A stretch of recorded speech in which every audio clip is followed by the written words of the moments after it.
আপনারা নিশ্চয়ই একটা ভিডিও দেখলেন। ভিডিওর মধ্যে ইফতারি মাহফিলকে কেন্দ্র করে একটা বড় ধরনের একটা গোলযোগ, বড় ধরনের একটা বিশৃঙ্খলা। ইফতার পরিবেশন করা হবে। হাস্যকর বিষয় হলো যে সবার মাঝে ইফতার দেওয়া হবে, তো ইফতারের যেই খাবারগুলো ইফতার নিয়ে ভিতরে ঢুকতেছে, তো যাদেরকে ইফতার করানো হবে তাদের আর ধৈর্য বাদ ভেঙে গেছে।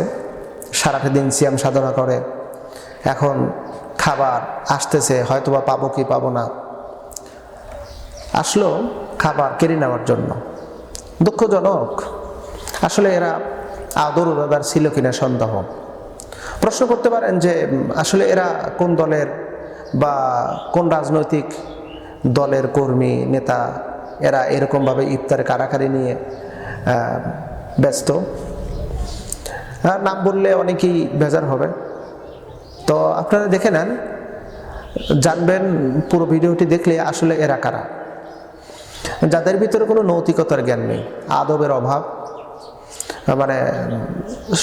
শৃঙ্খলার চরম অভাব, যারা প্রতিনিয়ত অন্যায়টাকে ন্যায় মনে করে, তো তারা কারা হতে পারে এবার একটু আন্দাজ করে নেন প্রিয় বন্ধুরা। তো এই হলো অবস্থা। তারা ইফতারকে কেন্দ্র করে মারামারি হুড়োহুড়ি। তো একটা রমজানের সারাটা দিন সিয়াম সাধনা করার পরে ইফতারের পূর্ব মুহূর্তে তো সবাই বসে দোয়া তসবিহ পড়বে, আর ইফতার যারা পরিবেশন করবে তারা তো সবার কাছে কাছে পৌঁছে দেবে। আর কি এমন একটা অবস্থা, যা দেখে হাসি থামানো খুবই বড় কঠিন বিষয়। শুধু এটা নয়, বরং আমরা আরও দেখতে পারলাম যে একজনের গরু জবাই করে, গরুটা চুরি করে জবাই করেছে, সেই গোশত দিয়ে ইফতারি করতেছে। হ্যাঁ, এটা অবশ্য খুব সওয়াবের কাজ, তাই না?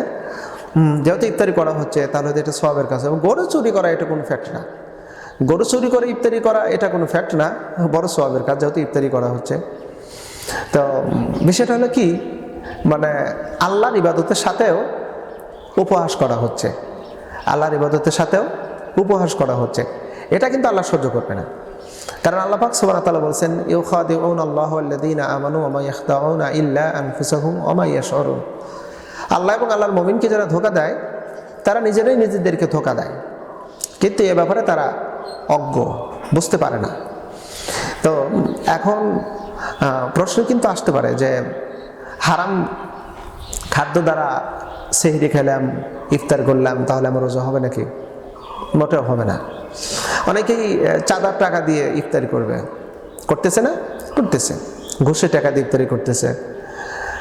ওই যে একটা কথিত কথা আছে, একটা গল্প আছে যে জেলা ডিসি সাহেব উনি ঘুষের টাকা দিয়ে বড় বয়েল মাছ কিনেছে বাজার থেকে। মাছ কিনে এনে বাড়িতে আসছে, বাড়িতে বউকে দিয়ে বলছে, বউ তাড়াতাড়ি রান্না করো।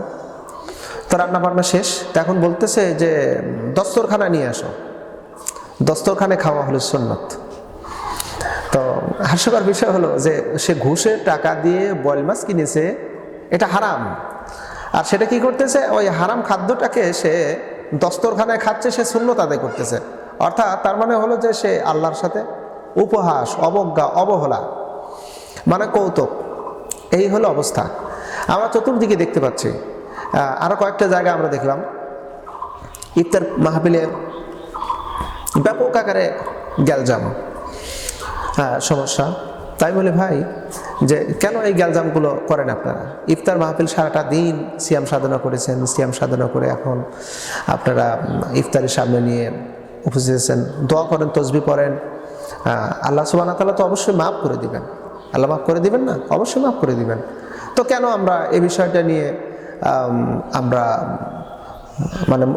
মনোক্ষুণ্ণ হই বা খাবারের জন্য একটা অধৈর্য? সারাটা দিন আপনি অপেক্ষা করলেন, কি 5-7টা মিনিট কি অপেক্ষা করা যেত না? 10টা মিনিট অপেক্ষা করা যেত না? মূল বিষয় হলো যাদের ভিতরে আদব নাই তারা খাবার নিয়ে মারামারি হুড়োহুড়ি করে। আমরা দেখেছি অসংখ্য প্রোগ্রামে তারা বিরিয়ানিকে কেন্দ্র করে নিয়ে মারামারি।